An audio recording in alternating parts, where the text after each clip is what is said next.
Shalom, salam berkat dari kami untuk pendengar sekalian. Saat ini pendengar akan diberkati dengan program Hari Ini Harinya Tuhan bagian yang ke-8. Sebuah program rohani tentang doktrin Alkitab yang menolong kita untuk semakin tertanam dalam kebenaran firman dan bertumbuh dalam kemuliaan. Bersama hambanya, Pendeta Gilbert Lumwendong, STH. Banyak orang merasa doktrin Alkitab sebagai sesuatu yang membingungkan. Tetapi tahukah saudara bahwa doktrin Alkitab intinya adalah memahami Alkitab dengan benar, dengan pemahaman yang sistematis, sehingga kita terus dapat tertanam di dalam kebenaran firman, sehingga kita terus bertumbuh di dalam kemuliaan Allah. Buka hati saudara sekalian untuk menerima berkat-berkat firman-Nya hari ini. Saya pernah mendengar seorang mengajar begini, bahwa di sorga nanti ada pesta besar, ada makanan yang enak-enak, semua makanan yang disukai oleh manusia di muka bumi, semua ada di situ. Lalu juga ada bidadari-bidadari cantik yang berterbangan di daerah sana. Nah, saudaraku yang kasih dalam Tuhan, lalu pertanyaan kita, mengapa sorga menjadi seduniawi itu? Kalau sorga hanya menjadi tempat pesta makan, sorga hanya tempat untuk melihat bidadari-bidadari cantik, saudaraku yang kasih dalam Tuhan, saya khawatir itu bukan sorga. Itu tidak ada ubahnya seperti pesta orang dunia, saudara-saudara. Tidak ada ubahnya di mana makanan-makanan yang paling enak dikeluarkan, lalu tarian-tarian dalam tanda petik yang erotis dikerjakan. Saudaraku yang kasih dalam Tuhan, kalau sorga seperti itu, saya khawatir itu bukan sorga yang sebenarnya. Kita bersyukur bahwa Alkitab itu buku yang sangat luar biasa. Dia bukan hanya bicara tentang hari kemarin, dia bukan hanya bicara tentang peristiwa 2000 tahun yang lalu, di mana Yesus hidup dan memberkati orang-orang yang memerlukan pertolongan. Dia bukan hanya bicara tentang penciptaan awal dunia, bagaimana Allah menciptakan langit dan bumi. Dia bukan hanya bicara tentang bagaimana Musa membawa bangsa Israel keluar dari tanah perbudakan di Mesir. Tetapi kita bersyukur, Alkitab bicara tentang dimensi yang sangat luas. Alkitab bicara tentang dimensi masa lalu, di mana kita melihat mulai dari Allah menciptakan langit dan bumi, manusia jatuh dalam dosa, ditebus oleh Kristus, dan kita dijanjikan kemenangan. Lalu dimensi masa sekarang, di mana pencurahan Roh Kudus terjadi, bahwa kita berjalan bukan dengan kekuatan kita sendiri, tetapi lewat pertolongan kuasa Roh Kudus. Dan juga dimensi yang akan datang, bahwa setelah kita berjumpa dengan Kristus muka dengan muka, kita akan bersama-sama mengenakan tubuh kemuliaan dan berjalan dalam kuasa kemuliaannya. Haleluya. Selamat datang dalam program kita hari ini, Harinya Tuhan, sebuah program rohani yang mengingatkan kepada kita betapa pentingnya kita menjadikan firman Tuhan sebagai dasar keseharian hidup kita. Karena selama kita menjadikan firman Tuhan sebagai dasar keseharian hidup kita, maka langkah-langkah kita adalah langkah-langkah yang berjalan menuju pada kemenangan. Haleluya.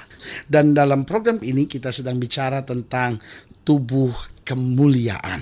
Nah, saudaraku yang kasih dalam Tuhan, ini memang sesuatu yang menarik untuk kita bahas, karena pertanyaannya, nanti kalau kita di sorga, apakah yang pendek tetap pendek, yang tinggi tetap tinggi? Lalu sebagian berkata, kalau nanti kita di sorga, apakah kita bisa saling mengenal satu sama lainnya? Kalau kita di sorga, kira-kira kita akan tambah tua enggak? Karena katanya kita akan selama-lamanya di sorga.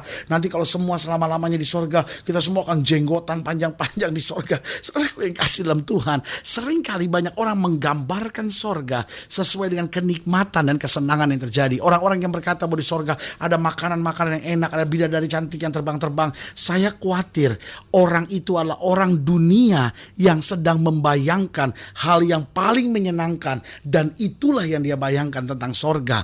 Tetapi saudaraku yang kasih dalam Tuhan, Alkitab adalah buku yang sangat berbeda. Dia bukan berbicara tentang konsep-konsep dunia, tetapi dia bicara tentang konsep sorgawi ketika kita berada di sorga. Haleluya. Nah, bahwa kita semua akan diubahkan tubuh kita akan masuk dalam tubuh kemuliaan. Nah, tubuh kemuliaan itu semua akan sama tinggi, semua akan sama besar. Lalu mungkin kita berkata, loh, kalau semua sama tinggi sama besar, karena Alkitab kan berkata bahwa kita akan bersama dengan Kristus dan Kristus adalah roh. Nah, kita juga akan hidup dalam roh. Nah, itulah tubuh kemuliaan. Tubuh kemuliaan tidak memiliki daging. Tubuh kemuliaan adalah roh yang akan sama besarnya dan akan sama modelnya, tetapi masing-masing kita tahu siapa dia satu sama lainnya sebagai sebuah kumpulan yang besar di sorga nanti. Haleluya. Untuk jelasnya kita mau sama-sama lihat firman Tuhan dalam 1 Korintus 15 ayat yang ke-35. 1 Korintus 15 ayat 35, demikian firman Tuhan. Dikatakan di sana, tetapi mungkin ada orang yang bertanya, bagaimanakah orang mati dibangkitkan dan dengan tubuh apakah mereka akan datang kembali? Tegas Paulus bilang pada ayat yang ke-36, hai orang bodoh, apa yang kau sendiri taburkan tidak akan tumbuh dan hidup kalau ia tidak mati dahulu. Dan yang engkau taburkan bukanlah tubuh tanaman yang akan tumbuh, tetapi biji yang tidak berkulit, umpamanya biji gandum atau biji lain. Tetapi Allah memberikan kepadamu satu tubuh seperti yang dikehendakinya. Ia memberikan kepada tiap-tiap biji tubuhnya sendiri.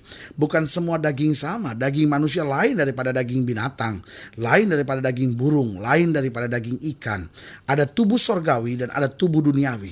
Tapi kemuliaan tubuh sorgawi lain daripada kemuliaan tubuh duniawi. Jadi Paulus sudah mau menggambarkan kita nggak akan mengenakan tubuh ini lagi ketika sampai di sana. Ayat 41. Kemuliaan matahari lain daripada kemuliaan bulan, dan kemuliaan bulan lain daripada kemuliaan bintang-bintang, dan kemuliaan bintang yang satu berbeda dengan kemuliaan bintang yang lain. Demikian pula halnya dengan kebangkitan orang mati.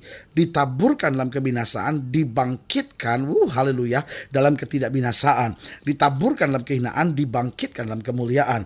Ditaburkan dalam kelemahan, dibangkitkan dalam kekuatan. Yang ditaburkan adalah tubuh alamiah, yang dibangkitkan adalah tubuh rohania. Jika ada tubuh alamiah, maka ada pula tubuh rohania. Seperti yang tertulis, manusia pertama Adam menjadi makhluk yang hidup, tetapi Adam yang akhir menjadi roh yang menghidupkan. Tetapi yang mula-mula datang bukanlah yang rohania, tetapi yang alamiah. Kemudian barulah datang yang rohania. Manusia pertama berasal dari debu tanah dan bersifat jasmani. Manusia kedua berasal dari sorga. Ini bicara tentang Yesus. Ayat 48, makhluk-makhluk alami sama dengan dia yang berasal dari debu tanah, dan makhluk-makhluk sorgawi sama dengan dia yang berasal dari sorga. Sama seperti kita telah memakai rupa yang alamiah, demikian pula kita akan memakai rupa dari yang sorgawi. Saudara-saudara, inilah yang hendak kukatakan kepadamu, yaitu bahwa daging dan darah tidak mendapat bagian dalam kerajaan Allah, dan bahwa yang binasa tidak mendapat bagian dalam apa yang tidak binasa. Dengar, daging dan darah tidak punya tempat. Daging tubuh kita ini tidak akan sampai ke sorga. Tubuh kemudian roh kita ini yang akan dimuliakan. Ayat 51, sesungguhnya aku menyatakan kepadamu satu rahasia, kita tidak akan mati semuanya, tapi kita semua akan diubah dalam sekejap mata pada waktu bunyi nafir yang terakhir. Sebab nafir akan berbunyi dan orang-orang mati akan dibangkitkan dalam keadaan yang tidak dapat binasa, dan kita semua akan diubah. Karena yang dapat binasa ini harus mengenakan yang tidak dapat binasa, dan yang dapat mati ini harus mengenakan yang tidak dapat mati. Dan sesudah yang dapat binasa ini mengenakan yang tidak dapat binasa, dan yang dapat mati ini mengenakan yang tidak dapat mati, maka akan genaplah firman Tuhan yang tertulis, maut telah ditelan dalam kemenangan. Hai maut, di manakah kemenanganmu? Hai maut, di manakah sengatmu? Sengat maut ialah dosa, dan kuasa dosa ialah hukum Taurat. Tetapi syukur kepada Allah yang telah memberikan kepada kita kemenangan oleh Yesus Kristus Tuhan kita. Karena itu, saudara-saudaraku yang kekasih, berdirilah teguh, jangan goyah, dan giatlah selalu dalam pekerjaan Tuhan. Sebab kamu tahu bahwa dalam persekutuan dengan Tuhan, jerih payahmu tidak sia-sia. Nah, saudaraku yang kasih dalam Tuhan, tubuh kemuliaan, gambaran yang sudah dapat kita alami di sini. Jadi tubuh kemuliaan ini bukan hanya tubuh asing yang kita nggak akan pernah bisa. Sekali lagi saya mau ingatkan, tubuh kemuliaannya, gambarannya, bukan kenyataannya loh. Gambarannya sudah dapat kita alami di sini. Seperti Paulus bilang, kami seperti tinggal di sebuah kemah yang baru gambaran, baru samar-samar. Tapi nanti setelah kemah ini dibongkar, baru kita melihat yang sesungguhnya. Jadi gambaran sudah dapat kita alami. Yaitu apa? Seperti kayak kita mengalami kesehatan, sukacita, kekuatan menghadapi tantangan. Itu bagian dari tubuh kemuliaan yang bisa kita terima sementara kita di muka bumi. Jangan kita anak Tuhan lalu sakit-sakitan, lalu hidup stres, menderita, lalu selalu jatuh bangun dalam menghadapi tantangan. Kita harus senantiasa sehat, sukacita, dan kuat menghadapi tantangan. Nah, ciri-ciri tubuh kemuliaan jelas. Yang pertama, dapat memandang Yesus muka dengan muka. Jadi sorga, tempat itu menjadi menyenangkan bukan karena ada makanan enak.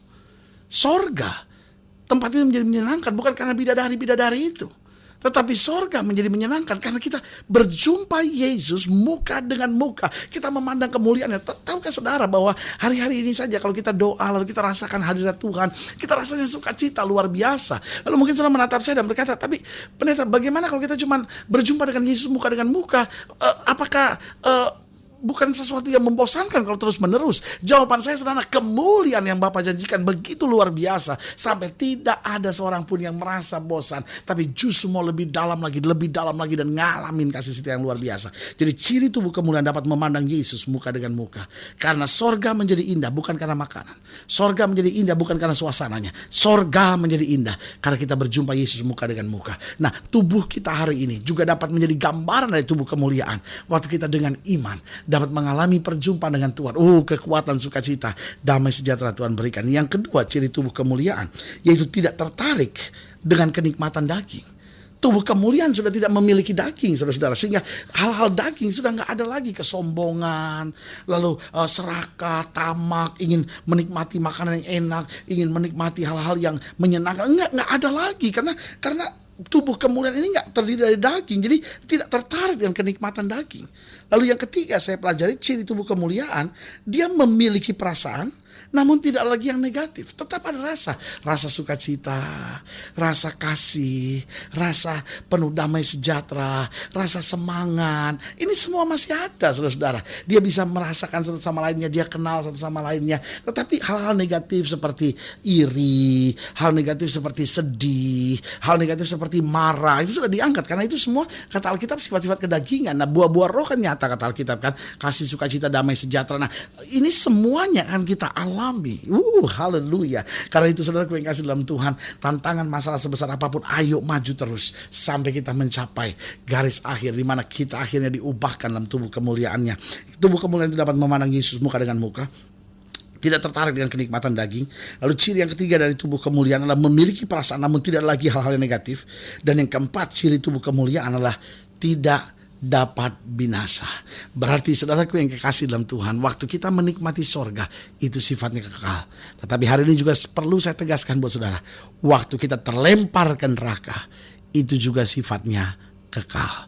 Berarti kalau kita tahu kita berhadapan dengan kekekalan, jangan yang sementara hari ini membuat kita kehilangan sebuah makna yang kekal dalam hidup kita. Biarlah di tengah tantangan, di tengah masalah, di tengah persoalan kita bilang, Tuhan saya mau setia, saya mau dekat sama Tuhan. Karena saya tahu harinya akan tiba, tubuh kemuliaan akan menjadi bagian dalam kehidupan saya. Haleluya. Kalau saya ingin dilayani lebih jauh, hubungi kami melalui telepon, hubungi kami melalui surat, kunjungi website kami. Karena kami ada untuk membawa Bapak Ibu Saudara senantiasa lebih dekat pada Tuhan, mengalami kasih kuasa mujizat yang luar biasa. Haleluya.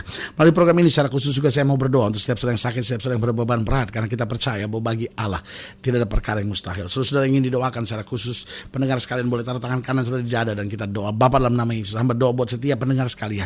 Mereka yang sakit, mereka yang berbeban berat, mereka yang menghadapi masa-masa sukar, mereka yang rumah tangganya sedang goncang, mereka yang masa mudanya sedang dihantam badai, mereka yang sedang kompromi dengan dosa karena menganggap bahwa kami mati satu kali dan selesai. Tapi hari ini kami belajar tentang tubuh kemuliaan. Karena itu kami harus setia, karena kami tahu ada sorga yang menanti kami. Kami gak boleh main-main dalam iman kami, karena perjuangan kami bersama dengan Kristus akan membawa kami dalam kemuliaan bersama dengan Dia. Bapa dalam nama Yesus, hamba doa buat setiap pendengar sekalian, sehingga mereka boleh mengalami kemenangan, kekuatan, mujizat dan kesembuhan. Di dalam nama Yesus kami berdoa. Haleluya. Amin. Saudaraku yang kasih dalam Tuhan, kita sudah berdoa. Ingat, Allah tidak pernah lalai menepati janjinya. Inilah saatnya buat kita untuk bangkit bersemangat, bersuka cita dalam menghadapi segala perkara. Karena kita tahu bahwa bersama Yesus kita cakap menanggung segala perkara. Haleluya. Doa saya menyertai saudara. Sampai berjumpa pada program berikut. Dan jangan lupa, jadikan hari ini harinya Tuhan. Haleluya.